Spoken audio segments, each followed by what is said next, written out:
Continental Classic, AEW, who do you have going into the finals? Right now, the favorites in the Gold League are Jon Moxley, Swerve Strickland, Jay White, whereas the Blue League, there's a lot of things going on with Bryan Danielson, Eddie Kingston, and Andrade El Idolo. I think the semifinals are going to fall like this.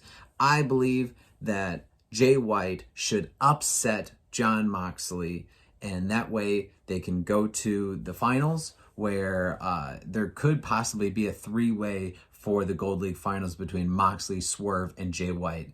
Now, I'm not sure if they're going to do that. They're going to maybe just set up another one-on-one match. I think a three-way between these guys would be crazy to see and very entertaining. If they do that, I want the winner of the Gold League to be Jay White. Jay White is someone who really needs this tournament to revamp himself and establish as not a guy who could just lose to someone who was injured like MJF at the Full Gear pay-per-view main event. Swerve is on the rise. Mox is always dominating. I can complain about that in another video. Let's then talk about the Blue. Eddie Kingston has been working an uphill battle ever since his first two losses, and they really probably are going to want to keep pushing that underdog story, especially putting both those belts on the line. He put a lot at risk, and I think it's going to come down to him and Danielson in the Blue League. While Andrade has had a great showing, I think he could lose to Eddie here and be knocked out of contention. I think there's a strong chance that Danielson and Claudio can go to a draw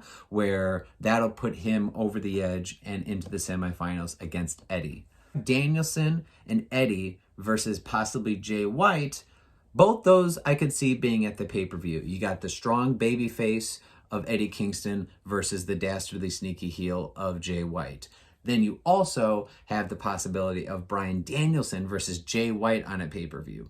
That sounds pretty good too. I kind of like the idea of Eddie losing. That way he loses both his titles and he's thrust back into kind of square one and where he's going to go after this storyline. But also, Danielson's the one who announced this tournament. He's the one who's wanted to compete in it. It just makes most sense for him to go to the finals. However, I want Jay White to beat him in the finals because Danielson doesn't need to be carrying championships. He's obviously still dealing with an injury. However, Jay White could really use the win, really use the title belt. He can perform in Japan, which he's already done before. He can perform in ROH. I think it will get him around more. These are just some possibilities. I could change my mind tomorrow. I could probably make 3-5 different videos on the Continental Classic alone. I would love to hear in the comments, who do you guys think should win in the Blue League? Who do you think should win in the Gold League? And then who should win the whole thing? This has been Wrestling Booking with Brandon.